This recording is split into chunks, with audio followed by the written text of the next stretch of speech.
É? Quando deu live, é? Io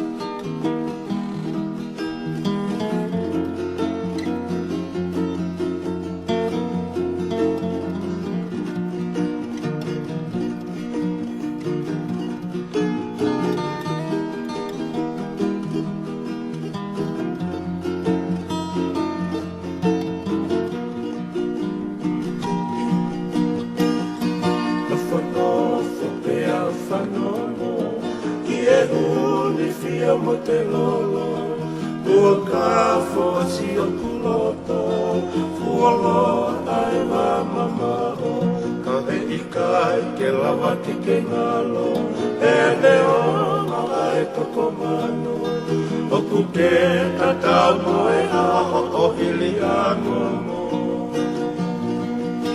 No whanofo pe au whanomo Ki e huni fia mo te lolo Ua ka fōsi o kuloto Fualoa ai wa mamao Ka he i kai ke lava ki ke ngalo E leo ai toko mano O kuke tatau mai aho o hili a ngomo E fia fi whakalau ai po Mahi na si e ne hopo Lea mafuri e kani wa peto Lea hopo mo e whetu aho Tangi mai si manu o e kolo O e le alu a kumi ai moto Patala whakahola hola lau ma opo opo Malo e fia whipe au manatu Lea ai toa talaka e pau Kasi ai ngaru o e whangatapu Whai a ngasi e te tari whekau Pehe ange mai he teo i tonga Keo tari a mai a fola fola Koho toka hoa tau lewa o mai moa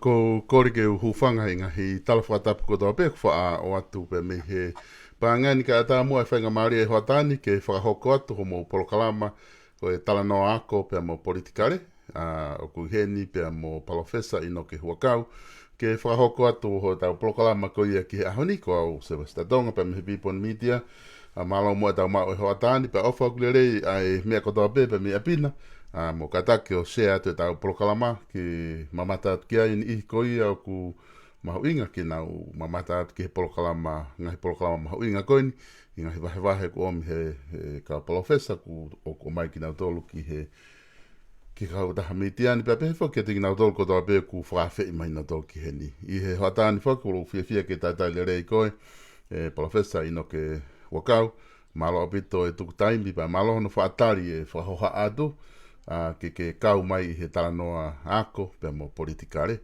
pe ofa kulere mea kotoa pe Asteriana.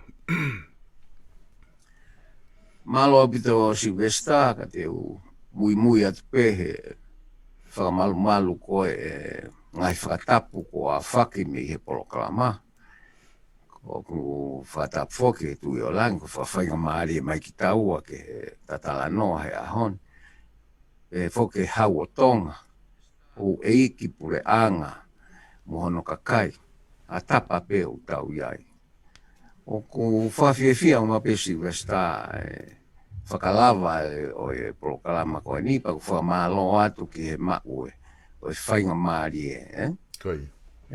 ka ko e ta polokalama whoki ko e whakate fito e mau ngā ue me ki ngā au mau whai me lo au Koi. ke whainga e kakai e tatau wai pepe ko wheha tapa o ke iai pe ko wheha tu unga mo ui o ke iai ai mahu inga ai ngā au e koe ni ko whakakau ke hanga o whakatau ki i koe ki ai Koi. e kamata beha nge a tau vai ngā ka koe a te tau maari he te tau whaianga e mea ko ia pe kai rewa hau ha whahinga mea pe tatau e pepo koe haere molo e te mo ui o kute iai o hue sia noa ia kita. Koe mea ku mau kore pe ki he nata ostala noa foki he angai tuu e ngahi te fto i ka veinga lalahi o e ilu koe poto koe. Oku wako e taha kotoa pe i e whahinga fōtunga kehe. Koe mea koe oku tānake atu ki ei he lo au ia. Ke tau ki i ngā ue mua ki he anga e tau whakaukau. Ke tau whakaukau i mea kotoa pe. Henga ke ha mai e Silvesta o ku ke tau ke ia i he kamata. Ka e alu atu peho mo ui. He kai ke ha mea noa ia ia lava ke hau te ke tae. Ko alu au ke mea kotoa pe o matu unga ho whakaukau. Whapoto mo fili.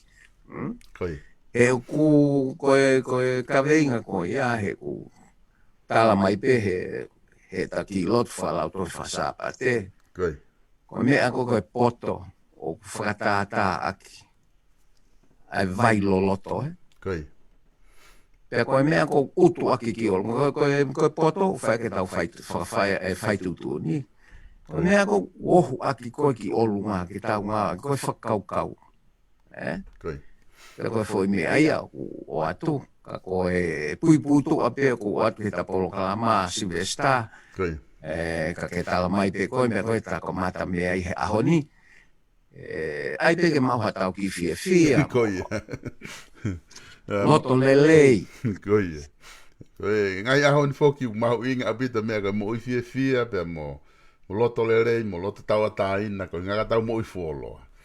Malo apito professor wakau koe ka ngai ka venga te fito nia o ku talawe i pe taua ia i he tapolo kalama kotoa pe ko mahu inga ko ia ni whawhelave e a komo ilo tau kei pa mai poto pea ko tui o ku matu aki mahu inga pea fia kakai he taimi o ku nau whanongo ai ke ngai whakamatala koe ni ai he weekend o ko whaampe ke ta ki i wakai mua ke ka taki mua ki whakawhelave i ange ako ke ne hulu mai a ngahi isiu o ku lotonga hoko ngai ahoni whaia tālanga whaia longoa ngai isiu wha politikari, ngai isiu he pure anga, hange ko ngahi tālanga na e whai he tanu hala o sia tuia, hoko mai ki ngai whewhala o ake lotu au kai, hoko mai ki he tālanga i he wahaa o e tahe kau e tita tau kei tonga, ko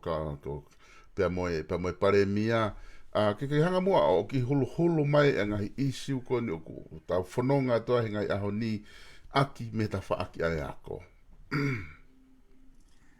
Whafofa pito o Silvesta. Hange o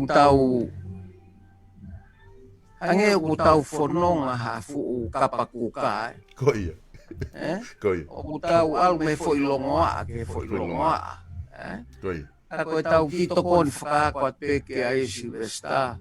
Koia. Ko kakai koe ni una hopo mai ki tua o whae tālanga ke nau toi tokanga nge mua ki he kaweinga unau tālanga ki ai. E nau sio takai ke nau nofo he kaweinga ko ia ke mahino ke kakai. He koe tau tālanga fo whanonga mai kakai. Te whantata peke fo i tālanga ta. Koe nai whakanga ia tu ai whakapone. Whakanga ia tu mahalo ko kalafi nai whakanga ia tu ke pureanga koe whakapone. Koe tari koe e pureanga na usio ke aina mai koe Facebook ka tohi mai ai. Tari mai na tohi fumaka. Tari mai na tohi mahu inga e maka. O koe ke nau tari mai na tohi whakapone. O sai pe mahu inga e maka, ka koe fo i whakanga ia. Ki he whaunga ngā wepe na e whakapone pe kai. Pau to tonu lewa ke nau tari i mai, koe whaunga ngā we na e whakahoko. Pea koe kakai e na e whiri. Koe makatu ngā e. Pea tau toki au mai ke he maka. Tala no e whaunga ngā we, koe mea whai ata whakanga, koe whakapone koe whaunga ngā we. Koi. Ka koe tau ke nau toi ki tokanga ke ngahi mea pehe ko pa me hoko lahi eni e ngahi isi o wa mai ke lotu au kai o tau whanau mai tālanga. Ko i hulu hulu atu pe ke whahinga paloparema koe ni Silvesta. Koi. Ko lotu au kai. Koi. Ko whakanga i atu, ko pehe, ko lotu au kai, ko whamore e pure ngā ke lotu au kai. Ia no maha ua whapanga, e whamore e pure. Puenga. Koi. O kusai pe e nā tua naua. Ka koe lotu au kai ko foi mea ke hei. Ko whamore e pure aka o tālanga i ke hei. Ko ngō mea ke o kai ke lava ke whewhiohio o mea koe ni. Ko uhinga. Ka pau te tau whiinga ke whakahoko ke nā whehokotaki. Koi. Ko pau ke tau kume tā tolo a mahuinga whakapaanga o mea whakalau maari e koe ni o ku whaihe pure a ngā koe au kai mo lotu. Koi. Ka tau toki lava ke tau tā anoa whakapaanga ki ai. Pe ko e tau tuku e paanga, ka tau aluange kono mahuinga whakalau maari e me te whaki ko e paanga. Koi. Koe mea e nia ulahe. Ene hoko. Ka koe taimi ko toa pe o ku tau sio ai ke mea koe whonua Silvesta. Koi. Hei kai ke tatau e tangata i ha mea. Tatau he tau ilo, tatau he tau ako koe, tau kei, ko keke. Pea ue ngai mea ia e fu mahino ia ke konga lahi society. Koi. Neo mo ai pepe ko fe hare volo o nau iai. Mo tu unga ke e nau mo ui. Aia koe foi mea koe pehe. Tau au kai pe tau lotu. Mahino au pitoia ke tonga kotoa. Koi. Koi. E tēnā waluna tō pōpōi. He oku koe tau pehe ko siasi fo ou mai ki muini hono whokotuu, koe māmo ngā. Koi. Pate tau sio ke toka te rine ko ia, o ku kau e lotu mo au kai he uho e nau tui. Koi. Pea koe lotu mo au kai o ku tō loto ia he mo ui ko e tō ngā he tau lahi mai ne tau lere mai. He koe mea ia o ku mahino ki he toko lahi o e kakai. Te ka latu ko tā no whaekonomi, te ka whaekonomi ka te ka nā tōku ke mahino ia. Koi. Ko mea ko mahino ke tā lotu mo tā au kai iha ki e tau ngā we. O mahino ia ke tonga wāpe. O ku tā tau tōku pe ia moe visone koe o tua mo tonga ko hoku tofia. Koi. Te ka latu ko tā latu ha visone ke he tā mahino ia ke kakai. Ko pēr tu o tua motonga o tofia, krike tonga ki ai. Koi. Ka koe me ai ke tau tokanga ai he wenga siakare o tonga ke tau sio i whare lei. Ka hei kai ke tau lava o whakanga i whakapaanga a he mea whakalau maari. Koi. O ku iai ki palpare mai ko pau ke whai ki ngā ue lahi ke whakasio. E o te whaako ni, pe lava pe ia o whakanga i kehe. Koi. Ku tā mai whainga ni lotu loi, moe ha. Koi. Ko se hui e alua o ke kakai koe na e kauai. Pe koe na uo kauai koe na mooni pe koe loi. Koi. Koe ngahi mea pehe. Koe awhai ni ia oe ngahi mea ko si loi pe ia he anga tāla ngai māmani. Koi. Ko ho o aiha atakai e taha, whakahanga ke atakai e taha. O taimi ni iku ke whakahoa hao ko mea ba maari e ne asima i ana. Ka koe fumea ke hei. Koi. Lahi au pito no ngā wake kau politiki. Koi. Ka koe aluki ai, koe uhinga ta aluki ai ki nau toi tokanga nge pehe peke pureanga. Na uwhai whake kukore ke toi māsilange e tau sio ke mea. Tau alu ke whahinga politikare o e whehu i mo tari. Koi. Te ui koe whehu i mo tari. Pea tau ai ngā aue koe ia ke sai au pito. Koi. Koe whanga ia tu ko kalafi ulahi ne ngahi ngā ue ki ai. Whanga ia tu e tamataha ko e. Ko e utui ko e uhinga kalafi ko no pui tua. Koe. Nai kai ke to tonu ke ne tari fuu e ngahi fuu monu ia ko ne onki ai. Koe. He kune ilo o gosi hala. Pa whatatau ko no pui tua o i kai to tonu ke ne tari. Koe. Whaafofa petalia na eo mai. Ka e aluia tau lau. Koe. Ai ngahi mea peko, ngahi mea e tau mama o pito ki ai Silvesta ke o ai hoko e tau talanoa ngahi kaweinga ngā ue. Ke alu o tau lau noa ia ke ngahi mea ku kai ke kaui ai. Koe. He kui ai e ngahi mea e utukua ki mai ta koe hae mea na ke awe tukua koe ni ke he whamawanga. Koe hano uhinga. Mona. Ko pureanga ni fiha ku tuu ai e whai hala koe ni. Ko whai peha hia o e awe pe koe ke whamao ngā whai ngā taimi peo ki ngā awe pe. Koe. Ka koe tau sio ki ai koe ulu ngā ia o ngā himea kong tau alu ke. Ka tau toto kā ngāngi e tau tala noa. Koe uhinga koe kakai. Koe. He kunau whakaongo mai ki ai. Ka pako mo tala noa pe amu ua whakatoko ua. Pe usai pe ia he pai ki whanau atatahai. Ka koe taimi ko o mai ai ke mitia. E tau toki toka ngang e tau tala noa ke kaweinga. Koe. He kumoni e mau whaakalanga koi fofo a ngā. Koe haho poi ni. Point. Koe. Ko iai peha harea e hatau ka ke mahino ki hataha. O tu e tō tae ka haho poi ni. Pea koe ngai whakakata. Ka ku iai kakai unga wanga ki ai ke he whakahua pehe. Pea nau maari wake nau toka na tō. Wai kakai au tō e ki tāu fu ua ia. E huange koe a fu i whehui. E pe ko whē me e kamata ai pena e hanga whē le tala noa o tae mahino. Koe. Ka koe whakakata pe e koe tā noa pe ia Silvesta Koe. ke tau tokoni whakaako ke ofa mai koe taimi o tau tala noa ai ka tau tala noa ke mahino.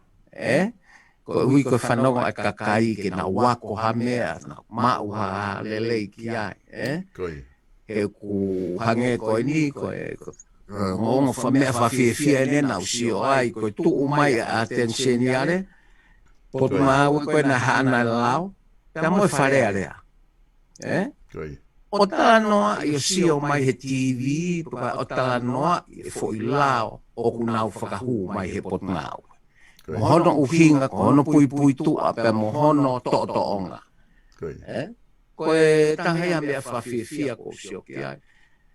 Pa ko ke whehu e pe ku lahi ngai mea nai to tonu ke pehe. Ka ko asi mai e tau atenseni are ki mua. Pea mo e koe potu at peha potu mau halao pa nau o mātala no. Koe. Koe. Koe mea taha ke tau sio ki ai, koe ke tau maala ai mea koe. Ni koe lao koe mea tohi whakateknikare. Koe. Lahi. Kai e tau ngā ue koe ki ai, o ku kehe ngā ue whakateknikare ia. Koe. Pea mo whikau ake lao ko ia, pea mo e society. Ke tau tokanga ke whehoko taki ko ia. Koe. E ku he koe ho tau anga whafonua mo tau ulukaanga. O ilo, i kamata ke ilo i he taimini, o ku mahu inga ke he tau sio ke he lao. Ke tau alu ke ai whakaulunganga. Koe mea mahu inga ia. Kana kai ke tohu ia lao pehe. Kana e lao pe ia koe tau whatunga mo tua ha tau whonua. Pea koe ngai te whitoi mo oni mo ui ko whai e sio ke he lau i ta wafe. Koe. Pea ilo o ku kaulelei ke nofo malu mo mauruta society. Koe. E tau lau pe tau tolu e koe la o hange koe ngai ka vei kou la. Koe. Tau lau pe te tō koe la. Pea ku tau alu rewa ko pau ke whakaapa i lo ua. A lau wha teknikare koe haho na whikau aki. Ia mo ngahi la ko ni o ku whakasosiare. Koi. E tau tokanga pehe kai rewa ke tau kai rewa ke tau whehopu kaki holo. Ka koe mea Silvesta te o Koi. te taki I menshini he ahoni Koi. tatala noa ki ai. Koe alu koe ni ke tau lau o whakamahu I ngā e mea koe kakai. Koi. Nalu koe te tau la. Ko te whtoi vai a ngai ne ngahi whaunga pūre. Ui e taha koe siori simi. Ui e taha koe kominiusi. Ko nau te whtoi whapalopale mai. Ko tala noa pe hu e tala noa ki lalo ke kakai. Kakai. Ka koe ikonomi ka koe ke mo ui e whonua. Ku hu ia ki o lunga. Koi. Pena ea upe o nau mawahe, o te heke nau lava nā tō whakawheho ko tāke o mea koe ni. Koi. Tō ai a Lucia koe ngahi te whtoi. Koi. Koe whoou koe ngā au a siaina.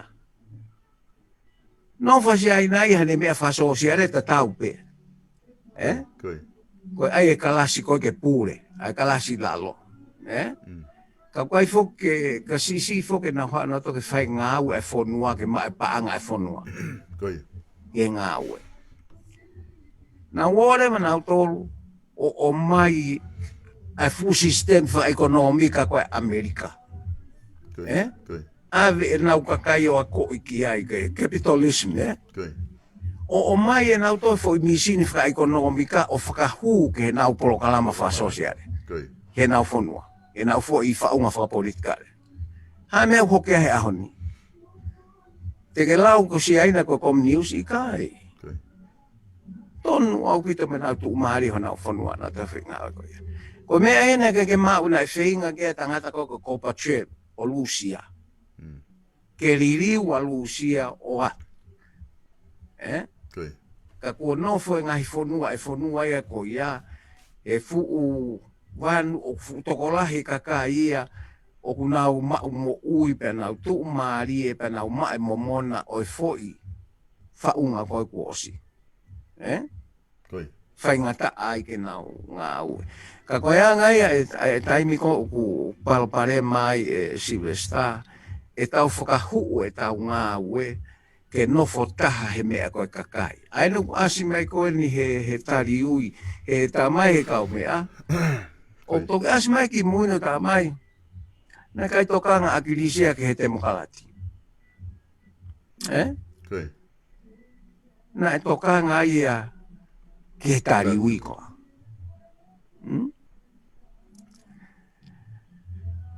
Tari ui ki a hai, tari ui ki he kakai. He o kua ka ngai pureanga ue siti kotoa pe, o nau sivi e nau tolo mea koe ni ko tari ui to ton ke whai ki he lao, ka tatatau. Koi. Ko tari ui ke kakai o ki I palopare mai a pe te tau, ka pau te tau whai e tau ngā ue ki kai. He kai ke toi ke he tau tolu ia me mea ku toloto a Lucia mo ngai pureanga whasocialism lai. He kai ke māue e ngā ue ko ia. Ko hinga ia o teke ai he tawhaaki koe a ere me niti whakate mokalati. Ko pule a lao o mea ko ia. Nā ta ostala noa ki ai. Koi. Ka koe, o koe ke whaingo fua no pule e society. Ka koe whongai a o ngā ue. Koi. E o kui kai ke ngā ue whongai koe pule a kakai. O koe ke ngā ue. Pea ngai whonua ui lahi ange o tau, ia tau tolu. Nā kai ke nau lawa na tō ngā ue. Pea ku lahi hono ngai whamatala ia ki ai, kai ke ta alu ki ai.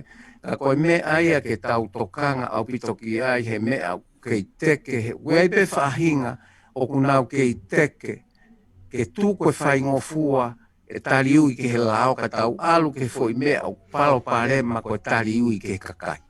Koi. Koi.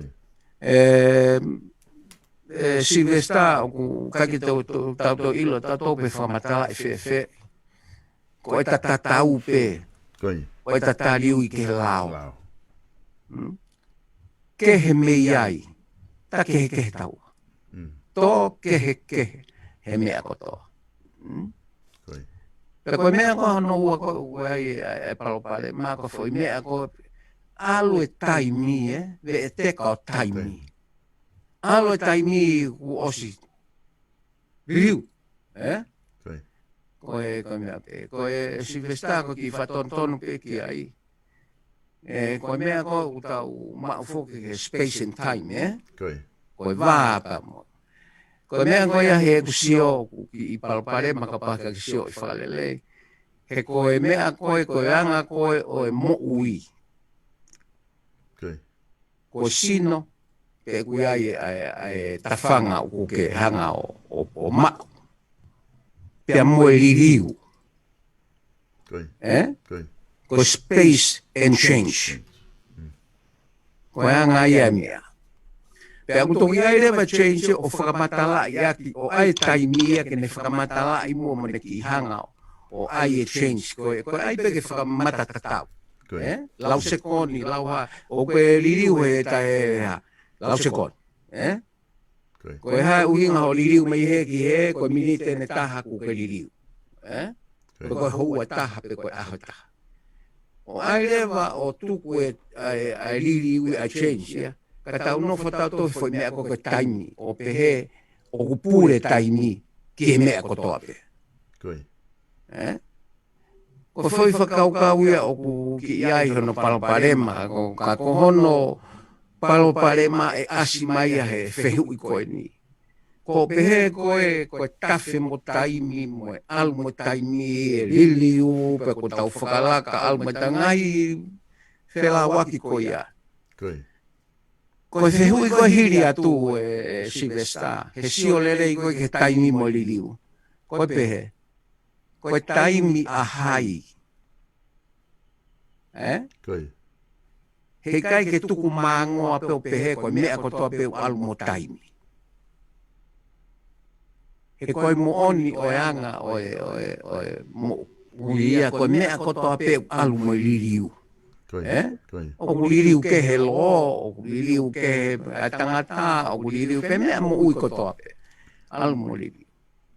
Ka koe foi tānoa taimi a hange u whatonu hia ai mai. Ku pau ke tau alu tato he koe taimi en. Koi. He koe foi whehui ko atu ai, koe taimi a hai. He koe tala noa liriu koe niu tau pehe koe tau laka koa mo taimi. Koi. Ka koe taimi a hai. Fere historia e whakatata ka kaina tamai na nau tamai ko taimi a nau to. Hawa re nini mo ne taimi ha o kalabasi mo ne taimi ha o hai mo ne taimi kai whetu keke. Koi. Ka osiang o toko whatonga ia ko taimi na hala Koi. Na te kei ke taimi ke liliu e whonua. Pea utawalu he mea pehepe. Koi. Pea ea e whakatonu hia ia e wheto aki. Me ka konga te whetoi whakaukau ia e Silvesta o ku atu. Mei ta whaaki koe a koke te whakaukau ia nge mua. Koe ugainga hirea o māngoa au pito. Ono ngā ue aki. Pea ku wifo whakapolitikare ia. Koi. E koe, he koe mea koe tonga he tai wheu I tai mini. Ko tai mea hai koa nā tauririu ki ai. Nā tauririu a ko tai mea patoa, ko tai mea akirisi, pe ko tai mea, Koi. he koe ni o ku tau wau mai ke tai mini, o ku tau sio, o ku ikai ke fu loko mau e Silvesta. Koi. Pe koe harewa e tau mea o whai ki ai. Tau nofo he ririu. Koi. E koe mo onia. O te tau nofo he taimi. He nā tau wala ke tau tolu he civilise. Nā I kai ke tau hanga tau tolu whakamahu I ngā e taimi. Nā tau nofo tau tohe fo I ngā we. Koe taimi koe la vai koe ape. Koi. Tau nofo tau tohe tau ngā we. O whakapapau I o kutafe. Pe au skapa toki hiri hifo taimi e o lunga. Pe aho taha. E koe tau ngā tato te tau langa pe tata whare a taha. te taulanga he wike ua. E ngahi mea lahi.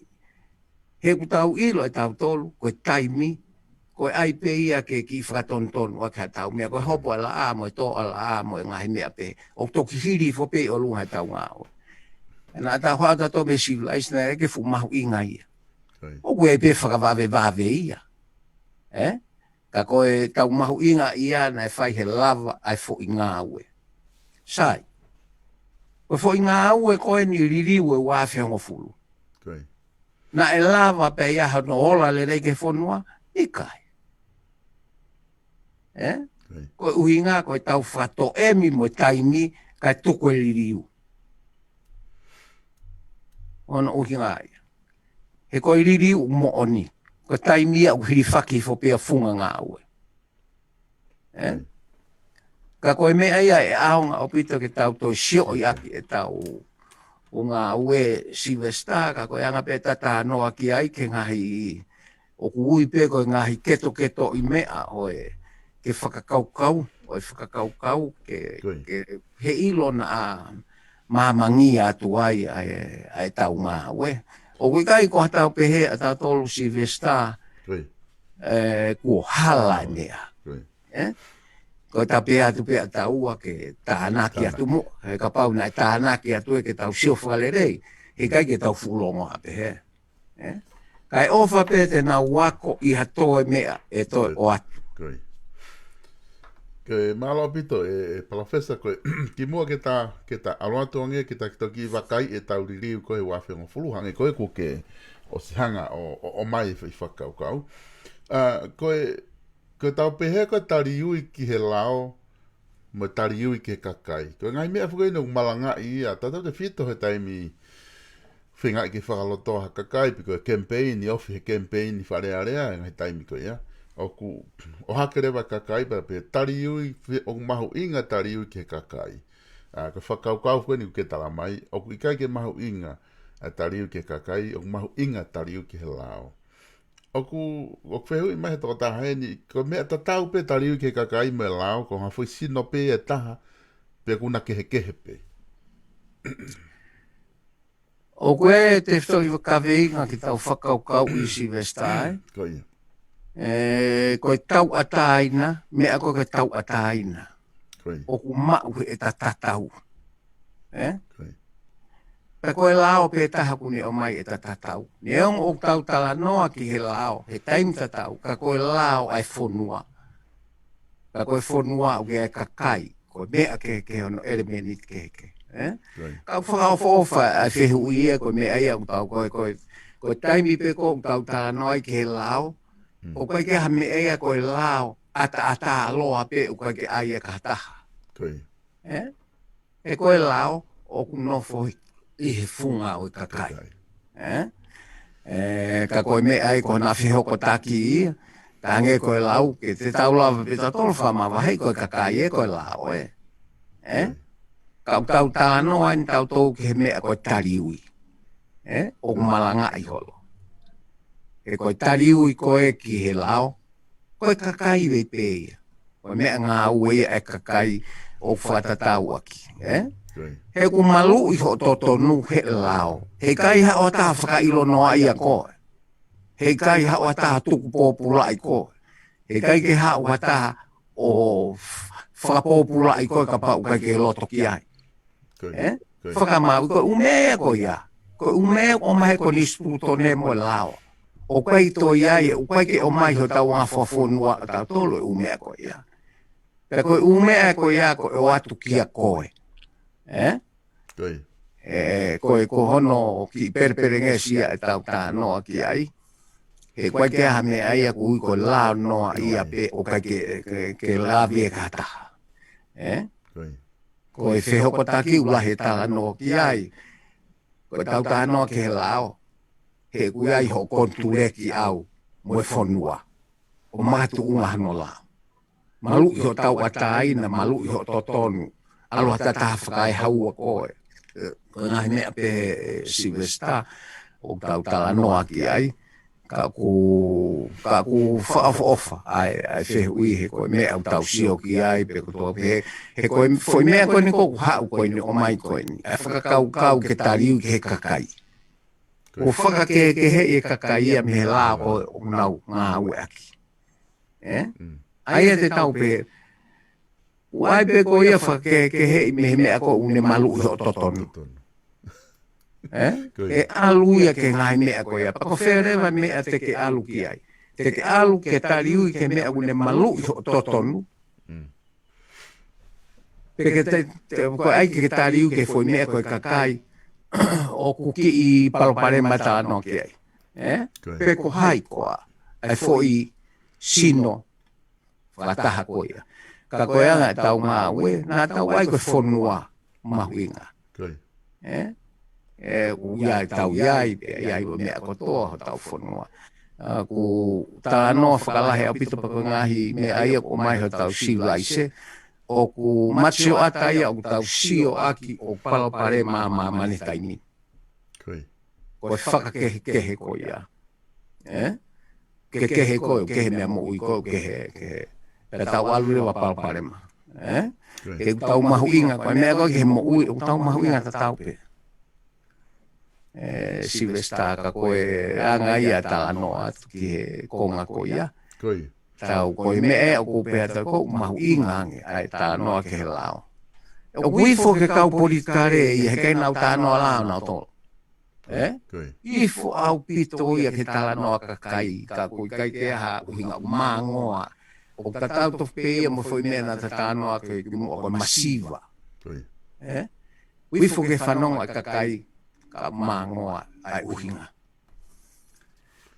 Mola, koe tahani mai whi whakaukau eni o ku mahu inga au pito i he konga ko ia. Koe whakaukau ko koni ko mai, koe hā ai wakai whakaako ki he taimi koni ku hoko ai lahi ai koe whakawhekeki mo e taulau noa ia halope ia i he ngahi social media, whakatupu kovi ki anga no formo mea. Kau kai kia fu hanga koe whakahua kona mai nei, kau halai he poini. Aia koe hae whahinga tala noa uhinga, kau koe ni ihu nau tala mai o kamata e nau malanga i holo he ngahi tala noa social media, pe ai ke tau tala noa uhinga, ai ke tau tala noa uhinga, ka ku kei leare pe tala noa ia he ufonga ke he pe. Koe hae tukunga whakaako to tonu ke a koi ki ha tau kakai ke tau ngā unu ki ai. O koe ke te aha tau mea fōu a tau tolu Silvesta. Koe. E a ko i ko tau kakai. Ka nau ki inofo peo whakaapa-apa, se vei tokai aki. Koe. Ke whakafoki ke ngahi mea ko e tau nofo whakasosiale. Koe. He koe te talate mea koe ni, koe mea koe koe totonu, Koe. Na i kai ke tufa noa i ai hau tau society. Na ke ngā wei e koe ho totonu, i o whamiri, i o kolo, i e whanua. Na ke ngā wei koe. Koe foi whakaukau fo o koe nuk hau ma globalization. Tu whai e totonu, tatau pe koe mo koe. He koe tau nofo, ka pau ke aka maka pe koho mo kolo. Pa ke whai koha ngā aue. He kai o ngā tāsi kai toka ea tata he hao rea. Koe. Me te ke hau koe o longoa ia whakataha ai ka kai ngā aue kolo. Koe. E teke ke hanga e koe o earn pe te ke hanga o ke iai hao tuha ke hanga mau ai totonu. Ko totonu ke rea he kolo, ke rea talanoa ngā ue, mo pia kamata pe mei api. E koe ai e taimini i, kau tānoa, pa ka mai he mātua, oua kau talanoa, ka pau tānoa e whae e ia mo, o kakai lalahi. O te ke hao totonu au ke kau he talanoa ko ia. Ka aku pehe, koe foi mea koni koe tufa e totonu, koe mea ku lahi taha e tau longoa. He koe ka pau te tau alu ka whakataha ha, kolo pe koe whakataha. He taimi koe, na iai peho no kakai ona na e tu orea. whanongo pe ai mea kai peona kakai ona kai ngā au e tu orea. Tā no, ko taimini. Ko tufa koe ne totonu he taimini Silvesta. Koi. Tau longo a hange he kapakuka. Koi. I he rea koe e kau aka maka. Koi. Nau tolu kulongo a taha feitu koto. O koe ki tau peheu tau si o lalo kata, ka koe tau talanoa ke tūkunga te tau māu ai o tuko longoa. Le vai pe te mo uia whaka ofa. Ka kapau ku te ha o rea ke whanongo mai haka kai ki ai. Koi. He kai ke whoki koe ke he lao, te ke alu koe ho tau wanga he lao koe ho tau wanga whafonua, whaapa mo mea koe. Pea e toka ai koe na tau osa o peta tau he tau wanga. Ka koe mea koe taimini Silvesta, ku pehe he tōta he koe ue pene tōtonu ana ke kape pai te iha pe ia. Koi. Koi. Koe a ngai e tufa tōtonu o ku hau koe he taimini. Kong tānoa tu pe Silvesta ki he ki i tau kei penia nau mau nau. Koi. O wale pe whetu taki mai ai kau mea me he hu, Koi. me he potunga au e koia United Nations ko UNESCO mo mea. Koi. Ki wala mo kau he kau rea ki i konferenisi na whai. Ta koe koe watu koe rea he totonu. Pea hau kau Europe mo mea. Koe tāno kone human rights mo e hafu. Pea fotu watu mea koe ni ka nā tō. Koe fotu watu e nā tōlo mea koe ni ka ke tau tufa noa ia mea koe totonu. Koi. Ke nau tokanga e nau mea malanga i he koe ai ngahi whonu e na ka ke tufa pehe ia. Nā ke ngā ue e koe. Ho totonu. Koi. Kai ke tōre rei ai rea ke kātoa e mau kau mea. Pea koe mau mā vai ia mo e ngahi kau taha koe ni. Koi. Koi. Kutu koe mau maheli, a mau mā vai he ku mau tō keke. Pena i kai ko haku rea aku ia koe ai ke peheo ko. Ko rā pea ke nau tokanga. Koi. Pau whatata ang peho tau whonua. Koe oange koe no teke mea koe ni. E ia no palpare maona. He peke fu mahino ia ke kakai e whahinga tūkunga koe ia. Ka koe whahinga mea Silvesta ke tau tokanga au pito ki ai. He tau ngā ue. Aini o ku haue ai mea ai o talamai koe lao fu ou. O ku tau tea i koe ia kakeanga koe. Koi. Pea neongo o ku iai e ngahi whaafe ki he whakamatala ka ku ka paulewa teu alu ki ai he mau kau taha koe ni o ku ngā ue. Koe ue ko mau pa ke maala ala mai ai whakamatala koe ki he lao koe ia. Koi. Koe taimi ko whai ha taha i muri. Ha hia e heni. Ki tonga. O ke noho muri koe. Pe koe tonga koe pe koe tangatai. Whonua muri koe ia. Koe tangatai whonua ua. Koe hare vai tuku ai lao ki ai. Koi. He kuhange ku alwe lao ia ka ke whai ko hia pa ke toange ki tonga e lava whakamau i koe whakawaki mo hia koe ia. Koi. Ka whewhere wa ka pau tika nope koe muri o whai. Koe ana kamata whihui mai mea koe ia he kakai. Ka totonu ke aiki fumala ala o pito he lao koe ni. Pe ko hai e kakai o ku mo konversi o whawhapuri anga o ku nau tari. Pe lava o pehe o anga ka pau ku whailo hataha hia koe ni.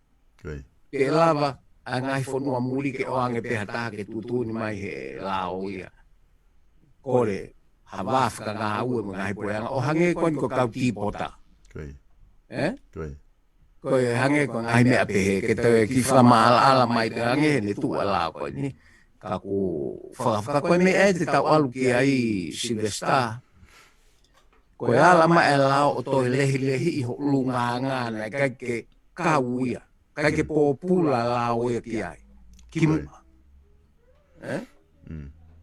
Pea ka pau lewa te tau alu tatou mau e mea koe nom. Ko whakarea whakapalang pe ia. Mo ngahi ka veinga mahu inga o tau mo ui whakasosiare. Koe mea e hoko ki ai. Koe ala mai e ta whaki koe o toko atu. Ke toka ngai. Ka te tau kai la foki, koe hape he ai. He kutau mamahe matou me lao na ke whaiteri haki ai. Whaiteri hai le vai o mo ui o whatatau mo ia. Ke he mea o kutu uni mai, ko pau ke pehe, ka pehe. Monla. Pea koe mea ta tau pehe, mo e mea koe he mitia, e tau tānoa ki ai. He ka pau te ke sio ko nistu tone te haiwa walu, o kei kuptaha pehe o tau ataina he mitia. Ko nistu tone ko he waftaha tolu, hau me wafe hongo fulu, kuptolu ia. Koe kehe ia. O ku whahu e to tonu e ke whaulao ai pure anga. Ke toka ngā ia kamea. Koe ui ngā pe. He koe ke tau whie maari he mea koe nane pure i whasosiari ki tau. Koe he lao ko ia. Ke tau nofo ai. Mo toka ngā. Ka tau tala e tau tolu. Olo kuonga pe ha mo ha. Ka tau alu lewa tatou ke tukunga. Koe ala mai ai lao wha teknikare e ia ke tau tolu. Ki he tau tonu wha sosiare. Koe ngahi mea pe ia e Silvestau tau tāno atu kau ki ai. Koe o whape ke ki mahino atu ko tau kakai. Koe mea koe nonga mo i whia maani e. Koe pure e lao kehe. Koe merino mo nonga mo whia maani. Koe lao lahia au pure ki ai. Kana gai ke tohu ia.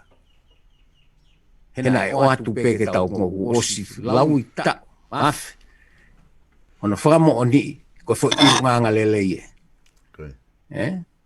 O kwange koe lau koe na mwana e ngai ulunganga na tau maka e peta toko ulunganga ko. Hange na ta whakata ke koe tamaloi. Ka ke loi peko usi loi lele i peko tamaloi. Te ke loi peko iahake te ke loi hifo te ke loi. Osi ilo pe ia na tau whailunga e peheri. Pea koe ke tau tato whakailo ko loi.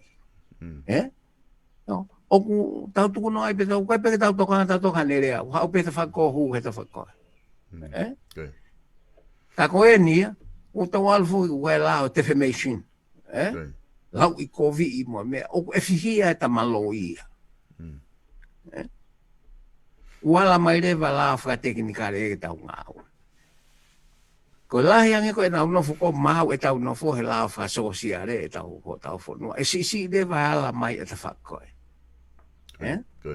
E ka pau rewa. E ilo i o mahina o kai toi lava he lao ko pure i tau tolu. Ko e hau e ta whakoe taha. Koe whi konga whaau se ni ko ki whi heu i me he taha kau mamata koe ni tau whanonga he polokalama he tai nimi. Kone ki whi heu i mai he konga kone e oi a ko. Nai one whi heu i mai, nai polokalama aku na whakahoko mo piven koe polokalama koe ni ui koe whatu whanua who'ou.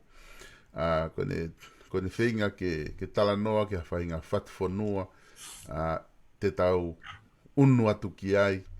Pia lawa ke fie maari ai ho tau kakai pia mo tau whanau he kahau. Ka nanehanga o whakaanga ai ka wako. Toko lahi ka wako le rei o ku nau haupena toto e kau he tau lau me tuhtakai holo. Ka koe whehu i mai toko taha koe ko lo matangi. O tala mai mua ke uki hanga mua whehu i atu ka koe ko haha o wakai ki ai. Ki he konga koe ia, ki whakaanga koe ia. Silvesta o ku koe tau alu tolu ke he kaweinga koe a koe. A ta tala noa ki ai. O lahi o tau kakai tolu he koe mai koe ki muini he koe hako ngā ua pe. Pea koe mea pe e hoko ki ai e.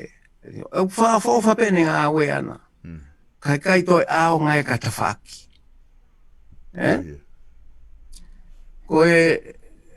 Koe mau kaila koe he mea koe ni. Tālu me tahi whirungo futupu. Okay. Okay. Na e whakaongo mai ai siana koe ni mono ngau mea kai. Ikai. Na kake pehe ku ta e rea e kakai a ko ia. Ka ikai te ke hau koe mo tala mai na kake ke tari pa ke tuku aki na kake maulea. Okay. Eh? Okay. Maulea pe o mai ke tai, wa mai ke tai mini koe ahon. Koe tatala noa koe ni tatala noa kia. Okay. Na mau tala noa pehe ta o tolu ngofulu kosi. Kie tangata koe ni. Ka kuange ko ku whakakata. O tō si o he tai mini nei kai ke ongo e whakaanga whakaako ia. He tā koe ko kau pōpō ia ka kai koe nina nau lotu nau tō ke siana. Ko fōi mea whakalotu ia. O mariu e fōi mea whakapolitika reia o whakalotu. Pea ko tō si o pekau ki ai he whakaanga ai koe ni he tū. Whakalau maari e. Okay. O kui ai ngaue. Nei kai lava he ea ko ia whai e mea ko ia. Kana nau rea pe nau tō. Okay. O kui ai e ku atikolo he matangi tō ngā Silvesta, ko ku whehu ia teu whakaako tau whai ke ngā wai whanua. Ke tau tō sio e mua ki ai na koe uhinga ia o ku hange a pulwa e tau mea kotoa he ngā ue ke langa tau whanua. Ka nā uwhakotu uatu, nā uhanga o ati ta i skolasipi e pule a ngā. Ta ue wanoa koe nuko toki osi, a ua tō ta ue whanoa. E ku tau o ange koe a skolasipi ke kakai toton, koe ola o ku mau he whatongia koe ia. E o ku toton ke nau ngā au he pureanga, pe ikai. E o ku tau ave a skolasipi ke eria o ku tau napangapanga he tau langa whakalakalaka. Nau whakatahata ake honge ko tau potahi ko whitu lahi, eria lahi taha tau tau. Ko kau saia nisi no tahi e whiha o tau mau. Pe o kuiai ko hataha pe kai. O ko uhinga saia nisi mo oni ke na o whawhatotolo mo no malu, mea mo uio tau atakai. Ko whihuia o eke. Pe koe tau o pe tolu fotutu o tufalai sentou tai.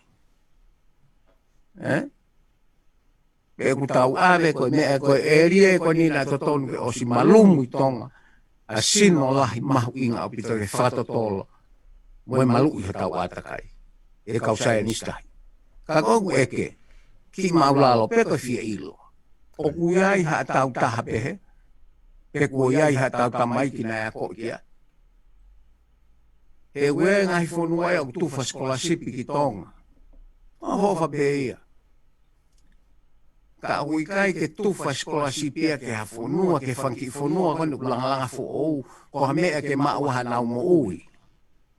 Ke ngahi e ria o ku mahu inga ke na wako whakalakala, ke na ulanga whakalakala. Ko tuwha ngahi skolasipi lahi ia, kompiuta. Fofa pe ko me ngā ue, ko ke kovia. Ka tau toi sio, o savea e tau wako, pe ku tau wako ngā ue ke a mea ke langa ake ke whate fita langa whalala ka tau whanua. Pe koe tau tufa pe tau tolo skolasipi, ke ngahi mea koe ke mahu inga ia ke langa whalala ka tau whanua. Ai ngahi mea te fito, koe ku pe au koe ke au ngata mai koe nika koe ngahi. Koe ngahi e ria te fito. O osi totonu ke tau mau e tau tō. A sino ngā au e whaafofa. Koe whehu ia o whaihetai mini. Ka koe hange koe tā lau e Silvesta. O ku ilonga ia me he lau mai tō e tala noa koe ni a piwe. Ni nai kai ke nau whanona tō ke kauako. Aia o kui ai ngahi mea ku hau, selective memory. Ai kakai lahi o kuna o whahoko mea koe ni. Ka koe tau alu o ke re ko ti ihe tohi moere ti o moe mea kotoa. Koe ngā wala he angu mo kalafi na whai tonga tai Para que fai mai riu. Kai. Ka pau te tau si o whatata. Ki he lakanga koe ko chancellor. Kai. Mo lao koe o mai ki ai. Koe lao koe ni. Koe lao whakanga ue kono pure e waa koe ni tau ataina. Kai. Ka pau te si o koe o ke lao whalau atu e Silvestar. Kai. Koe lao administrative law ia.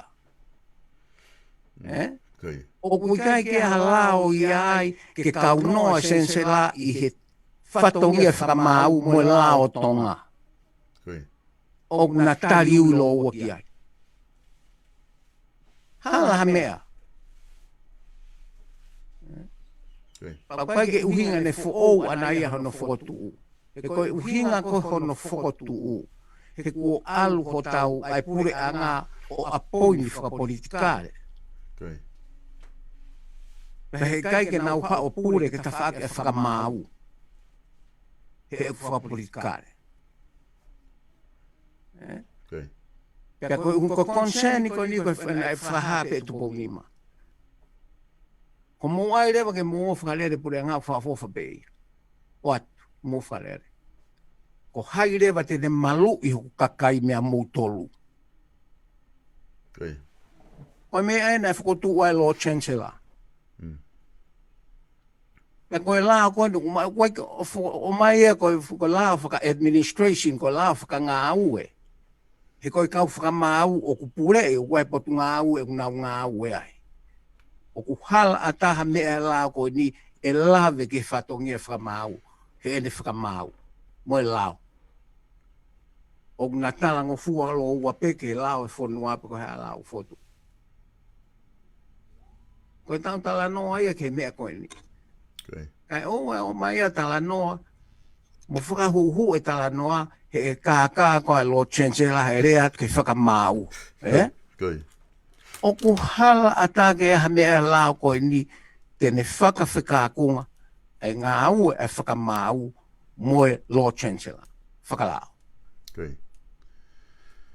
Koe pure i whakangā ue, ka kutotonu ke mahino ke kakai.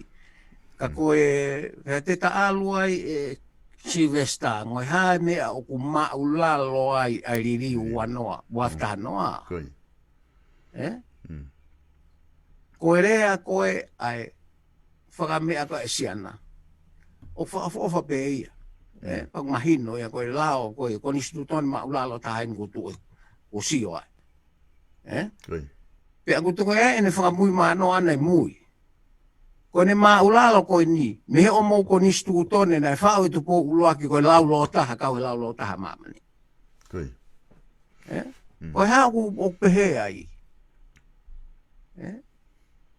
He nai kai ke tau riu e tau tolu e tau konistu tone ke mau halelei e whonua. Na tau riu e tau tolu e tau fie mau mawhai.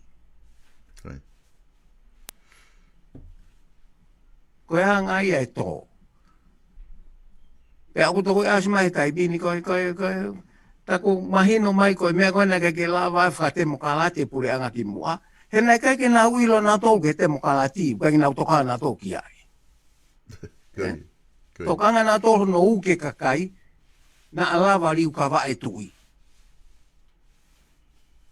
Koe hanga e tau ngā ue. Ka koe te ai ke tau whakalea Silvestar. Kai. O e o mai he taimino whakatonua, pehe na pehe mo. Kai. Koe tangata koe ni whana visone, koe ni na mahene leo ki te moia. Kai. Tālu me tahi whit mo furu pena au ilo pea o kui kai ke tokanga e ke he liriu. Kai. Pea pai whamantu e kalafu moala na ualatu ki mui tonga. Ka mai ia koe tangata inoke. Personate mo oni ke ne kavinga. Ko pea to hai. A Krishna to hai na tānomi ia. Ko me tānoan mo kalafi. Kai. O pea to kalafi. Ko passionate for power. O ku kehe ia me passionate for change.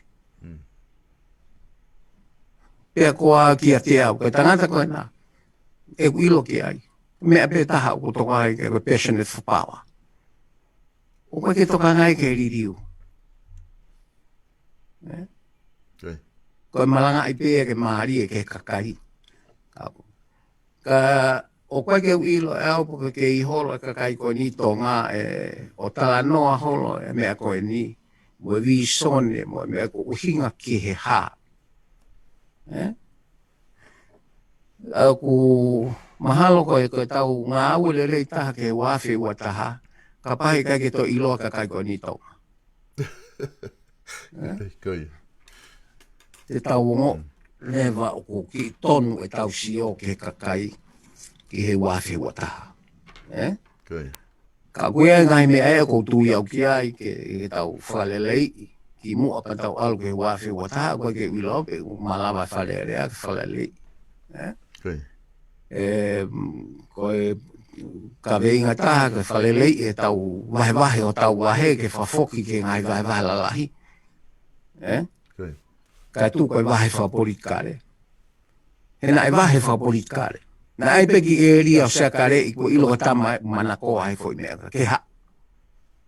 Koe. Koe mea ene whea ke tau wahe. Pe ai e fu toko taha fitu, pe ai e fu toko hongo fulu mahalo i tonga tapu. Ko hahafi e mau a wahe loto o ke mei nuka lofa mo. Ai mea koe ia. Koe mea ke tau eke. Ta o to whangi wahe iki, pe koe mea ko hoke taimini. Whanaki i moki ko siri o ko a koe na ulama na toa whamea. Koe. Koe. Ka kuhange ko ku tānoa ki mua. He ka pau na tau whai liu tānoa ke ririu. I he pui tua o e pureanga whakatui. Te tau ilo, ai ngahi mea ke whalerei. Ka tau alu tau tolu o tukuia, ka tau tānoa tau tolu ke mea koe ririu, o e ngahi mea koe ke tau ilo tau toki ai. E te utala te koe whakatata ai ni si vesta ki he maulalo ai ngā au koe ni. Koe tu i o tō ngahi tau ko listuto ne. O ku uai. E koe vai anga ni o kau pālangi mo e kakai ngā au he tau ko listuto ne ka ke nau whakatoka ngā e mea koe ni. Koe tu i koe nai nofo koe executive. Koe kalauni e whaawifea kai koe kalauni. Koe tu ia koe sea executive he fo i Westminster system. Na e o mai e Westminster system ia whao i lalo. Kai tuku pe tuku ia tō ngai o lunga. Ke ngā wei, pe tau liriu e fui mea koe au, ai ngā wei e whunu ai taimin. Ka tau kei palo pare ma pe mono to o tu i be ai o me kamata koe au ke ahon. Au palo pare, koe kai ke tau ilo o ku ua e ne tu u. Koe tau tamate e tu i koe o koe tu mai tu ia koe. Ai tu i ko o tu tonga. Pera tau tanga tau tu i pe o tu tonga. Pera ne hanga ia o whiri ke whakamawa he i ene. Pera kai mea ku hoko e hauni. Tau tā, ai ke mau ato kā watu ho mea. He ka pau na nau sio ke ai, nai kai ke na nau ilo e mahu inga o e tu i ke nofo executive. No. He tēnā lawa toka ngā i kau minista. Ka tau alu tau toi whainga whotu utu o whakahu uhu. Ke pure whakao au e pare e mia he whonua. Koe halaia. Pea oku mo vete kau tau koni stuto ne he no ngai kupula. O hange koe ni koe. Koe ulau koe ke he kupu fitu. E tau atai na emitia. Tahiwa walu, kupu taha. Tahiwa taha tolu. Wafe walu, no walu.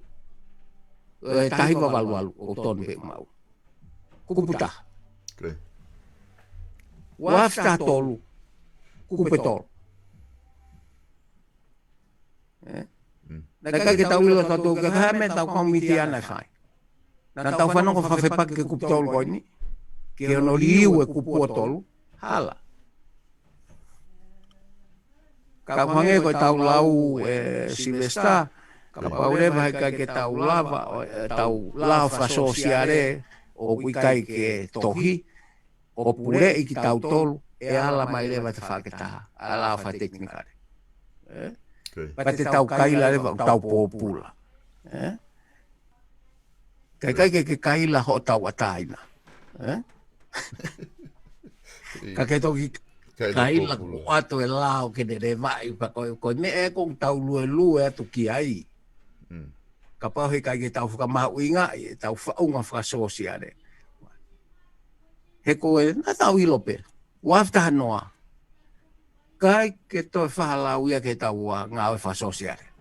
Like ke tapakoto. Okay. E alua tonga ke anga o furiki vanu au piti. Nai tongi hau po au mai. Tā mate halapure anga ho a tā maarie. Te ki tau siota toa mea peo tau whanua.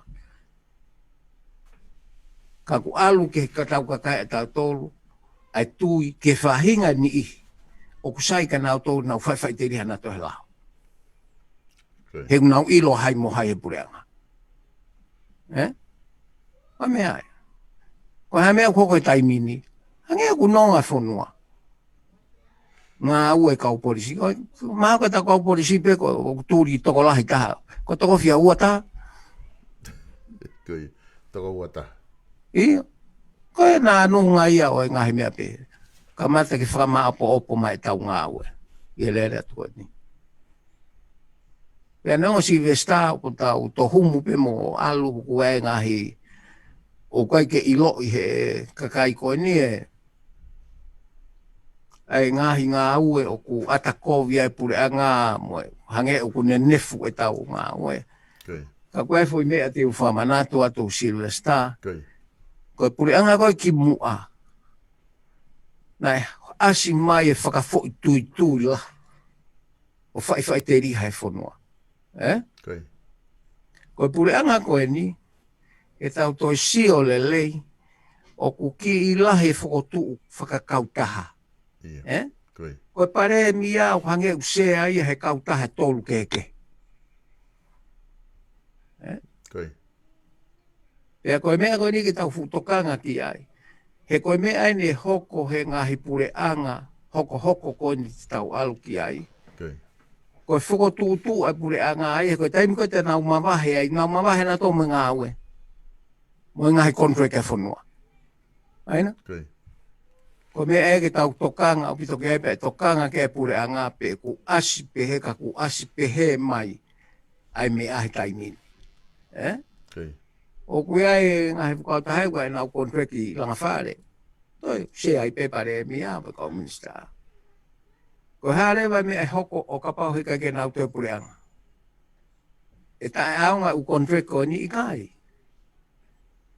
E kai tae aunga ia.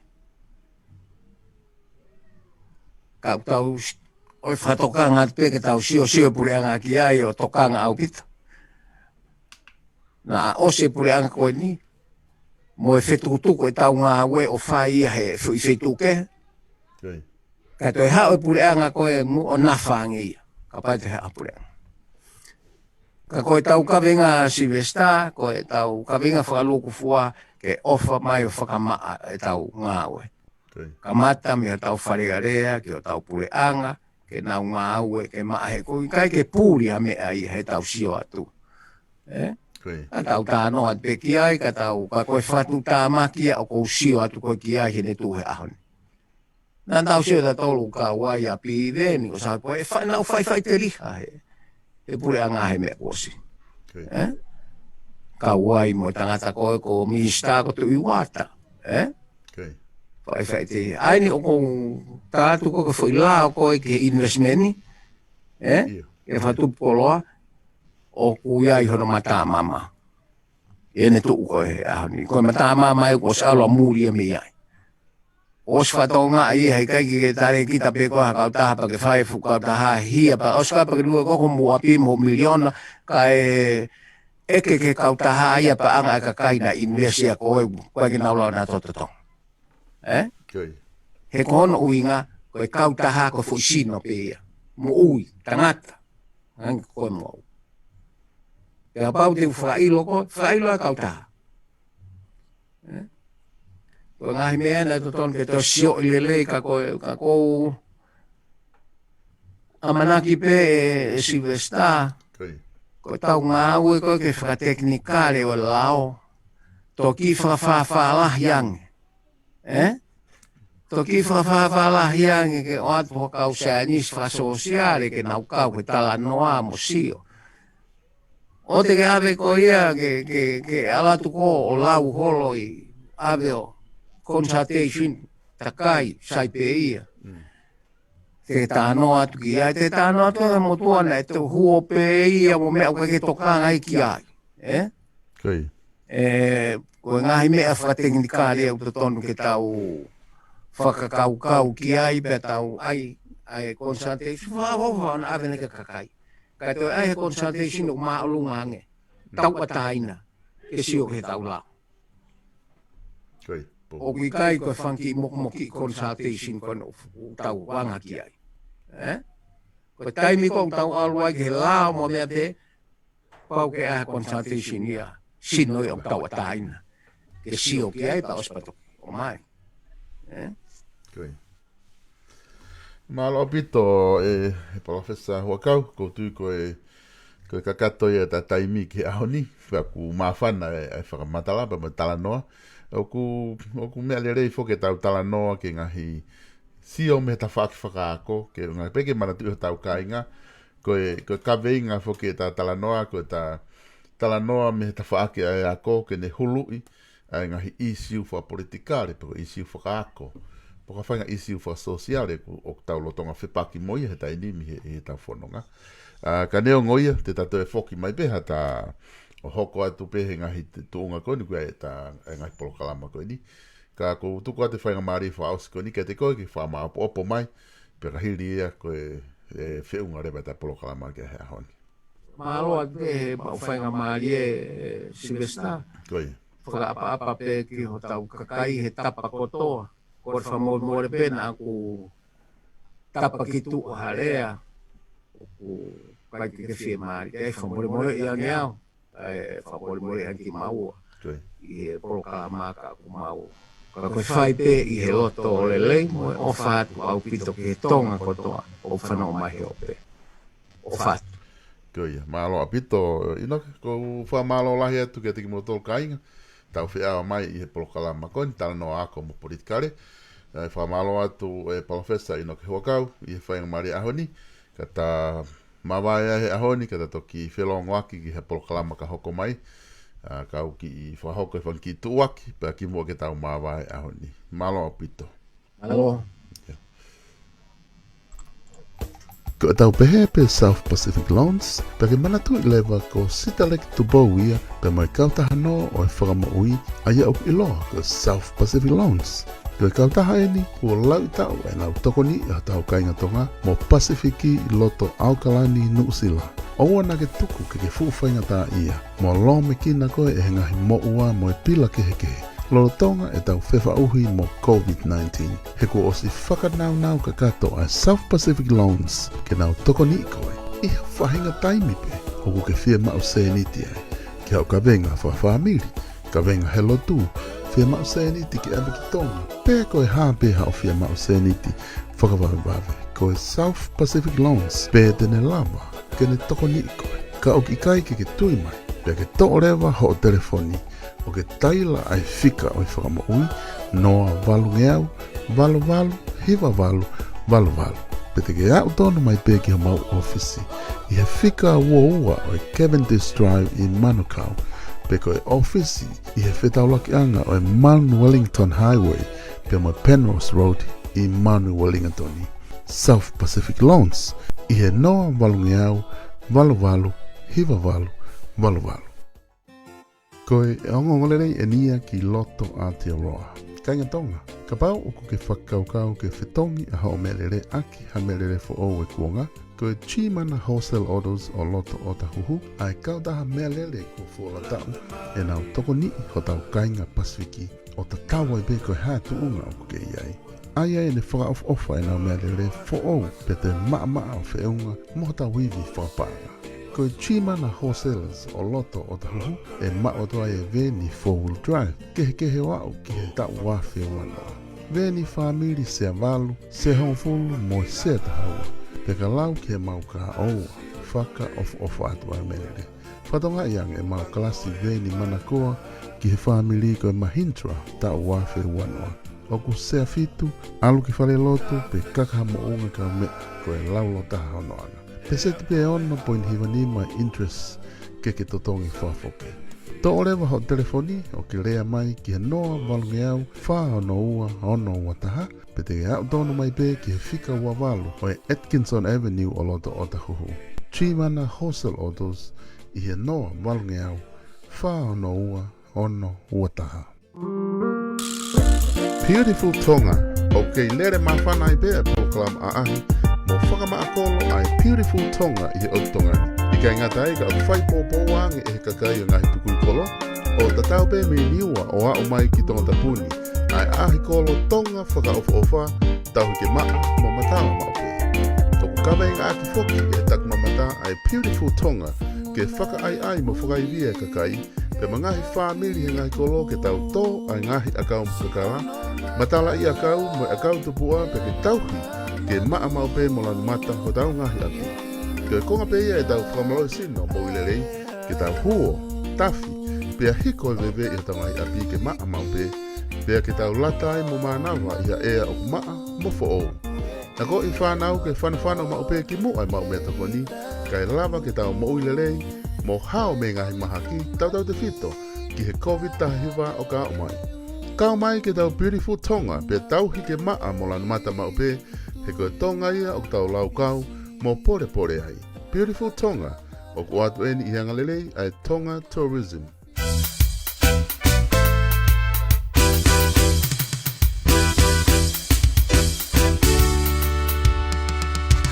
Ko e ongo lelei e lia pe mi he kautaha aveuta ki tonga tapu pea mo wawau ko e tau ataina Freight. Tainga Tonga o loto Aotearoa. O ku fia mo loto mawhana mape ai tau ataina Freight ke whai whatongia maau i ho aveuta ka hoko ki tonga tapu pea mo wawau. Hangai ko ha awe hau container, pasi, lori, caterpillar, pe ko whahinga mea leo le pe iha whahinga saisi pe. Awe katola, talamu, puha, nau whare, aisi, pe ko whahinga nau langa pe. Ko e tau ataina Freight pe taha, tene lava ke ne whakatau ataina i koe aki hatotongi mātu a whakatu ino. O ki kai ngata he mau aveuta ki tonga, ka au mau toe o mai foki mo kontena mea kai aisi, tuotaha i he mahina kotoa pe me wawa, pea mo tonga tapu foki. O kei hoko atu pe foki e mau ave, ta e totongi ho katola ki tonga pea mo wawa. Pea o paanga pe whaafe walungeau, a e mau kontena ki wawa i Novema pea mo December. Pe aku malawa ke mau deliver tu hawhainga puha pe, i hawhainga lalahi pe. Pe ka pau o ke whia mau talamu kaume, o ku te whia laka ka koe talamu he. Te mau deliver tu pe hao puha, pe talamu ki ho api, ke whao whia maali ai ho uta, te mau toe pick up o. Oua na ke whakaukau, ko ha aku talai hanga mai. Ka ke hao tondo mai mua o ke ki ahi e mau service. Pau, ofa, whia tokoni, pe a loto i whakawhata mawhani. Whetau daki mai lewa, ki he whika telefoni noa ua taha, ua ono taha, fitu nima tolu fitu. O lea ki a se misi tawatai. Pete ke au tono mai be ki ho mau ia te i he whika nima, Fairburn Road, i Otahuhu. I he tau ataina Freight.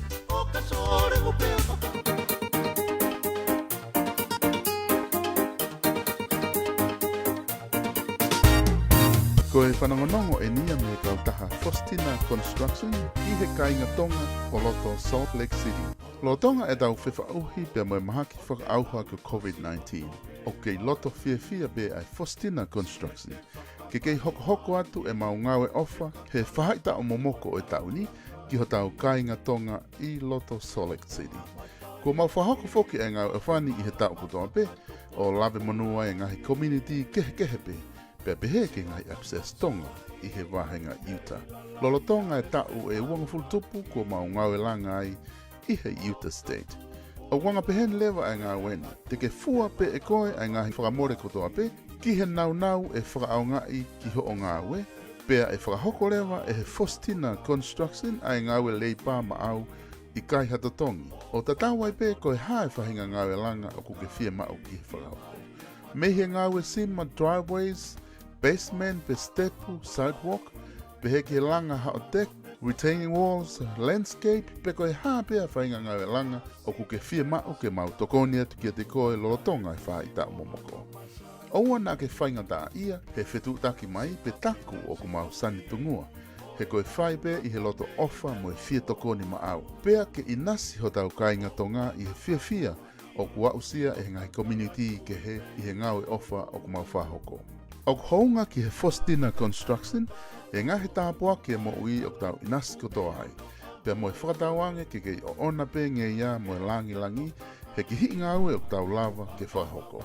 Ka pau o ku ke maho inga ia i he ngā ue koe ni, telefoni mai lewa o lea ki a sione a holokatonga, i he malu no ataha wha ua nima ono no noa. Malu no ataha wha ua nima ono no noa, i he Faustina Construction. O punga matai I Wakumala whakatopotopulangi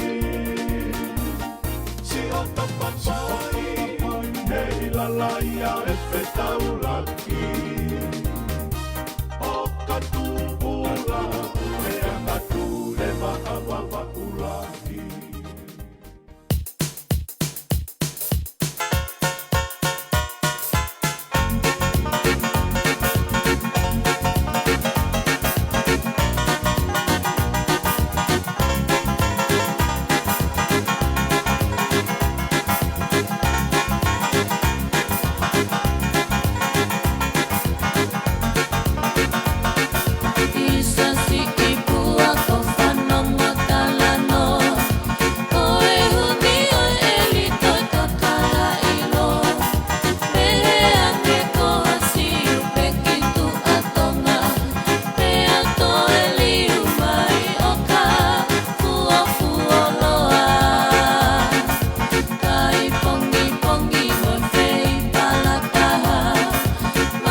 Coffee